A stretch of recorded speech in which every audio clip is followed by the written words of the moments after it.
Hello नमस्कार आदाब दोस्तों, मैं हूं स्नेहा और आप देख रहे हैं साम टीवी। हमारे सेक्स एक सुखी जीवन का मंत्र इस खास शो में आप सभी का मैं स्वागत करती हूं। दोस्तों, सेक्स एक सुखी जीवन का मंत्र क्या वाकई में है?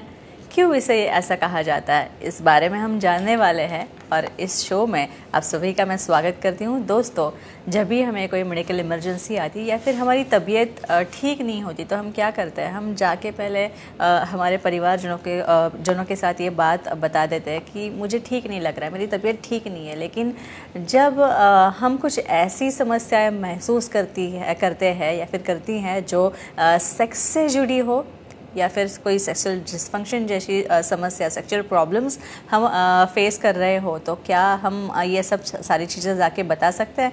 नहीं ना, क्योंकि हम शर्मा जाते हैं, क्योंकि हमें ऐसा लगता है कि हमारी ये सेक्सुअल प्रॉब्लम्स जो है कहीं जाके हमारे दोस्तों में, हमारे परिवारजनों में हमारे मजाक का कारण ना बन जाए। लेकिन अब शर्माने की ज़रूरत नहीं है, घबराने की ज़रूरत नहीं है, क्योंकि डॉक्टर विजय दहीफले जो कि सेक्सोलॉजिस्ट, यूरोलॉजिस्ट और एंड्रोलॉजिस्ट है, आपकी सारी सेक्स से संबंधी समस्याओं का, आपकी सेक्सुअल प्रॉब्लम्स का, किसी भी सेक्सुअल डिसफंक्शन की समस्या का समाधान करेंगे। तो आइए शुरुआत करने से पहले जानते हैं डॉक्टर विजय दहीफले जी के बारे में। डॉक्टर विजय दहीफले एक जाने माने सेक्सोलॉजिस्ट, यूरोलॉजिस्ट और एंड्रोलॉजिस्ट है। डॉक्टर विजय दहीफले जी के क्लिनिक संभाजी नगर, हैदराबाद, दिल्ली में द्वारका, पुणे तथा नवी मुंबई में नेरुल, खारघर मेडिकोर हॉस्पिटल, थाने, दादर, अंधेरी, कल्याण, नासिक, नागपुर, अहमदाबाद और दुबई में भी है। डॉक्टर दहीफले जी का भारत तथा अन्य देशों में कॉन्फ्रेंसेस और सेमिनार्स के लिए हमेशा आना जाना रहता है, जिनके माध्यम से डॉक्टर विजय दहीफले सेक्स संबंधी सभी समस्याओं पर सलाह एवं मार्गदर्शन करते हैं। तो हमारे साथ मौजूद है इस शो के खास मेहमान डॉक्टर विजय दहीफले, जो कि सेक्सोलॉजिस्ट, यूरोलॉजिस्ट, एंड्रोलॉजिस्ट है, काफ़ी फेमस है, काफ़ी प्रसिद्ध है। उनका स्वागत करते हैं। डॉक्टर, आपका स्वागत। नमस्ते। इसी ऑर्गेज़म के बारे में और जानकारी लेंगे, क्योंकि काफ़ी इंटरेस्टिंग टॉपिक है ये ऑर्गेज़म। तो हम अब जानेंगे कि फीमेल्स में क्लाइटोरल ऑर्गेज़म, डॉक्टर साहब, क्या होता है? यहाँ पे जो हमारे पूरे फीमेल्स की जो मांग है कि काफ़ी लोग इसके ऊपर डिस्कस नहीं करते और स्पेशली पार्टनर डिस्कस करना नहीं चाहता, और उसकी वजह से एक ऐसी लेवल आ जाती है कोई डिस्कस नहीं कर रहा है और पार्टनर को सेटिस्फेक्शन नहीं मिल रहा है। तो उसका साइंस क्या है कहेंगे हम जी। देखो, हमें खाते वक्त शर्म आती है? नहीं। स्मोकिंग के वक्त आती है? नहीं है। ड्रिंक लेते वक्त आती है? नहीं है। फिर अपनी ही बॉडी जिसे नेचर ने बनाई है प्लेजर के लिए, उसी पार्ट के बारे में जानने के लिए और करने के लिए अपने दायरे में रह के क्यों शर्म आती है, मेरा सबसे बड़ा क्वेश्चन है। जब तक आप डिस्कस नहीं करोगे अपने पार्टनर के साथ, ये नेचुरल है लेकिन आपको पता नहीं है। क्लैटोरिस यानी जो भाग सबसे ज़्यादा सेंसिटिव रहता है, वल्वा यानी हमारे वर्टिकल लिप्स के ऊपर वाला राउंडेड पार्ट, जिसमें thousands of nerves, thousands of vessels रहते हैं, और जब इरेक्शन जैसे मेल में होता है उसी तरह क्लाइटोरिस का भी इरेक्शन होता है। और जब तक उसे स्टिमुलेशन, किसी सॉफ्ट प्रकार का मसाज करोगे नहीं, मैं यहाँ पे एक स्पेशल इंस्ट्रक्शन देना चाहता हूँ। कुछ लोगों में इतनी हाइजीन पोर होती है कि वहाँ पे लोकल क्लीनिंग कैसे करना पता नहीं है। बहुत बार अपने नेल्स बड़े वाले होते हैं, वहाँ पे नेल पॉलिश रहता है, उसी हाथ से उसे कट्स बैठते हैं, वही फॉरेन बॉडी उसके अंदर जाती है, और उसके बाद में क्रिया होने के बाद उसे क्लीन करना चाहिए, लुब्रिकेंट यूज़ करना चाहिए। ये चीज़ें पता नहीं रहती, इसलिए एन्जॉयमेंट, प्लेजर मिलने के बजाय वहाँ पे पेन होना शुरू होता है। इसलिए हाइजीन के साथ इसे करो रेगुलरली, अपने लिमिट्स में रह के, तो आपको क्लैटोरल ऑर्गेज़म श्योरली मिलता है। अच्छा, फीमेल्स में वजाइनल ऑर्गेज़म क्या? यस, ये भी हर एक का साइंस हमें बताना क्यों ज़रूरी है। जब तक ये जो क्लिप देख रहा है वो समझेगा नहीं, मुझे लगता है वो पार्टनर को सेटिस्फाई नहीं कर सकता। सही बात है, डेफिनेटली। यहाँ पे एक ही क्रिया पता है, बस पार्टनर रेडी है नहीं है पता नहीं, बस आ गए, शुरू हो गई पीनो वजाइनल सेक्स, बस इतना ही पता है, और पता ही नहीं, ऐसा होता ही नहीं। यहाँ पे क्या होता होगा, कौन सा पार्ट सेंसिटिव रहता है वजाइना का? पूरी की पूरी ऐसी 6 इंच की वजाइना सेंसिटिव नहीं होती है। वहाँ पे आउटर अपर एरिया यानी उसका ओपनिंग, वहाँ पे 1.5 इंच अंदर एक जी पॉइंट होता है, वहाँ पे सबसे ज़्यादा नर्व, सबसे ज़्यादा वेसल्स होते हैं। जब तक उसे फ्रिक्शन नहीं होगा, और वो फ्रिक्शन आप उसे सेटिस्फाई होने तक नहीं करोगे, तब तक वहाँ पे वजाइनल ऑर्गेज़म नहीं होता है। और कुछ फीमेल्स में कॉम्बिनेशन में कुछ एडिशनल चीज़ें लगती है, ये हम डिस्कस करने वाले हैं। जी एक फ़ोन आ रहा है हमें, अजय चौधरी बात कर रहे हैं अंधेरी से। अजय जी पूछिए क्वेश्चन। Hello sir. जी नमस्ते जी, बोलिए। पुरुषों में एक बार सेक्स करने के बाद तुरंत दूसरी बार सेक्स कर सकते क्या, जानकारी दीजिए। हाँ। अच्छा, क्या फीमेल्स में जैसा मल्टीपल ऑर्गेज्म होता है ना, उस तरह मेल में होता है क्या? और इसके ऊपर भी काफ़ी बार झगड़े होते हैं क्योंकि आपको बेसिक साइंस पता नहीं है और फीमेल पार्टनर वहाँ पे झगड़ना शुरू करती है। इवन ओपीडी में आके मुझे कहते सर इनका इमीडिएट 2-3 बार परफॉर्मेंस नहीं होता, क्या सही है क्या गलत है, कहेंगे हम।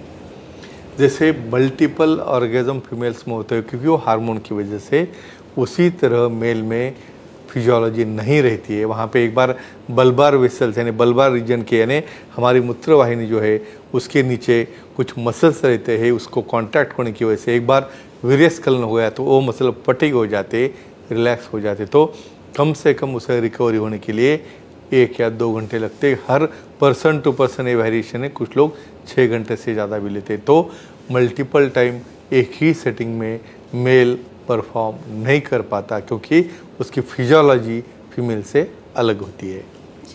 क्या फीमेल्स में ब्लेंडेड ऑर्गेज्म या फिर मिक्सचर ऑफ ऑर्गेज्म ऐसे हो सकता है? यही चीज़ मैं यहाँ कहने वाला था कि यहाँ पे पार्टनर डिस्कस नहीं करता है, अनसेटिस्फाइड रहता है, अनबन होती है और एक केस डिवोर्स तक जाती है। इवन काफ़ी केसेस मैंने देखे, कहेंगे हम। ब्लेंडिंग मतलब क्या? ठीक है, आपको बहुत बार क्या होता है, खाना खाते वक्त आपने समझो रूटीन खाना खाया, बाद में आइसक्रीम भी खा लिया, बाद में फिर पान भी चाहिए और क्या क्या चाहिए। अब इमेजिन करो अपना ही खुद का ही ऑर्गन है, उसमें समझो कुछ पार्टनर को लगता होगा कि मुझे पार्टनर ने उसे क्लाइटोरिस को मास्टरबेट करे, पता नहीं रहता है। वो तो पहले पूछेगा तुझे कैसे पता, दूसरा और पूछेगा ये किसने सिखाया। ऐसे आंसर जब पार्टनर देते बैठेगा तो ये क्या कहेगा पार्टनर, जो चल रहा है वो चलने दो। तो यहाँ पे ब्लेंडिंग यानी जी पॉइंट भी स्टिमुलेट हो रहा है और उसी वक्त वहाँ पे मसाजिंग लुब्रिकेंट यूज़ करके आइदर मेल पार्टनर या फीमेल पार्टनर कर सकते हैं और दोनों के कॉम्बिनेशन से वहाँ पे ब्रेन में सटाइटी एक्टिवेट हो जाती है, नर्व सेंटर स्टिमुलेट होते हैं और तब जाके वहाँ पे रियल ऑर्गेज्म या सेटिस्फैक्शन मिलता है। ये है इसके नॉर्मल एनाटॉमी और फिजियोलॉजी जिसकी सिवा ये कंप्लीट नहीं होती। अच्छा डॉक्टर साहब, हमारे शरीर में ऑर्गेज्म के और कौन से इरोजेनस जोन्स या फिर इरेक्शन पॉइंट्स हम कह सकते हैं? डेफिनेटली हो सकता है। और मेल और फीमेल में अलग अलग है, कहेंगे दोनों। पहले हम मेल के बारे में कहेंगे, इसलिए कि भाई मेल को भी पता नहीं, बस एक ही चीज़ पता है, अपना एक पेनिस है, ऑर्गन है, बस उसके सब चलता है। नहीं है, ऐसा नहीं है। वहाँ पे क्या क्या पार्ट्स आते हैं इसके अंदर?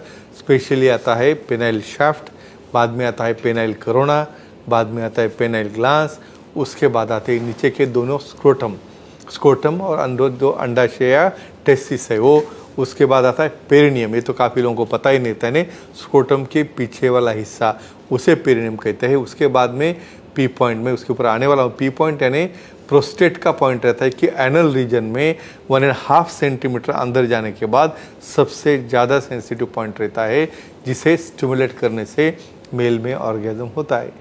उसी तरह फीमेल में आप देखोगे तो ईयर लोब्यूल्स है, लिप्स है, कॉलर बोन है, नेप ऑफ नेक्स है, ब्रेस्ट का एरियोला है, ब्रेस्ट टिश्यू है, बाद में लैटरल फ्लैंक आते हैं, ग्लूटियल रीजन है, एल्बो जॉइंट है, नी जॉइंट है, अपने वेब स्पेसेस है, शीन ऑफ टिबिया है, ग्लूटियल रीजन है और एट लास्ट आपको जो ओनली पता है वो लेबिया मेजोरा यानी बड़े लिप्स, छोटे lips, internal part of vagina और क्लाइटोरिस। शायद मुझे लगता है इतना नॉलेज शायद कभी किसने पढ़ा नहीं होगा और किसी को पता भी नहीं होगा। गूगल पे भी शायद ना मिले, इसलिए तो हम ये इन्फॉर्मेशन दे रहे हैं। जी जी जी डॉक्टर, एक प्रेक्षक हमारे साथ जुड़ी है, एक दर्शक शिफा जी। शिफा जी पूछिए।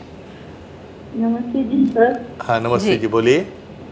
सर ऑर्गेज्म पर क्या बताइए और रिपीट करो एक बार। जी आपकी आवाज़ थोड़ी हमें कम सुनाई दे रही है।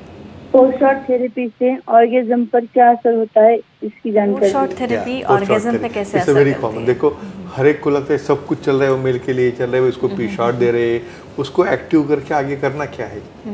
फीमेल पार्टनर भी फिट चाहिए, कहेंगे।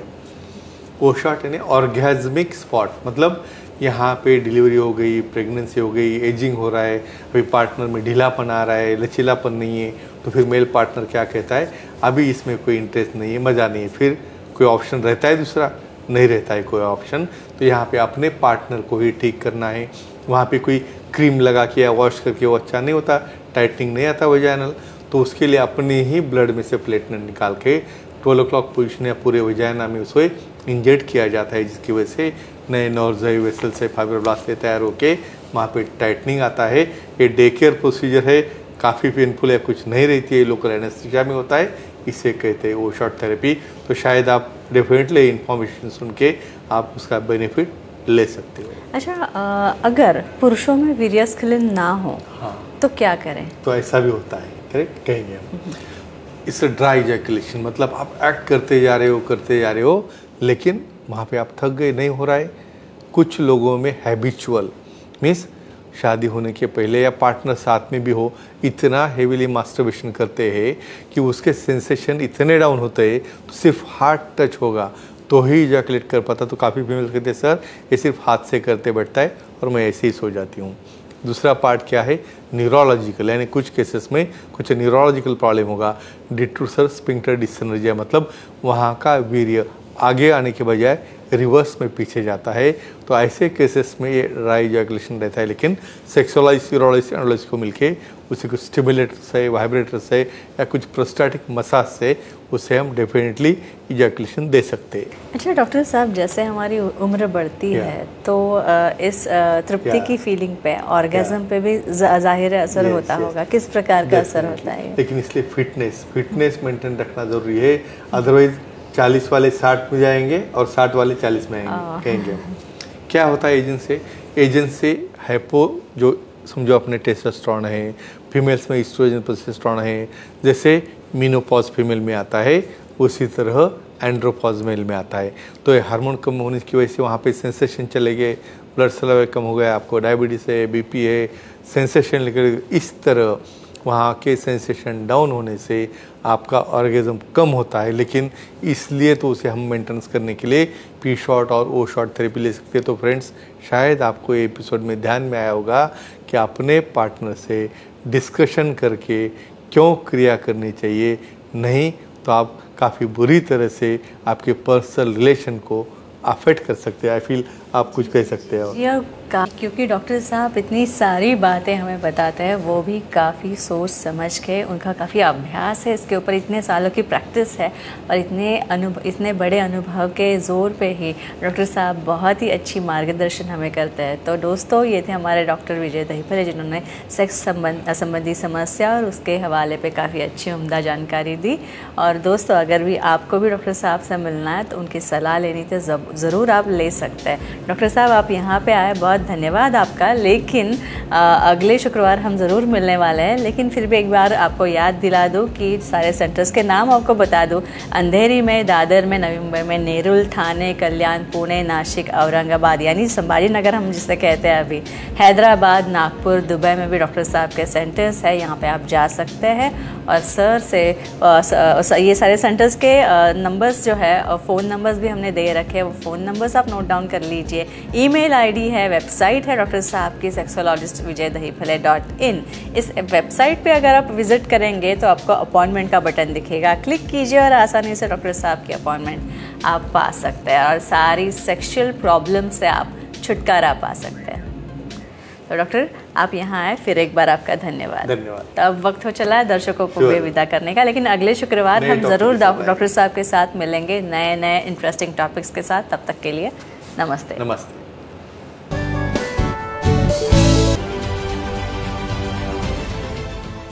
देश विदेशातील प्रत्येक घडामोडींचे लाईव्ह अपडेट मिळवण्यासाठी आता साम टीव्हीच्या सर्व सोशल मीडिया प्लॅटफॉर्मला लाईक, फॉलो आणि सबस्क्राइब करा।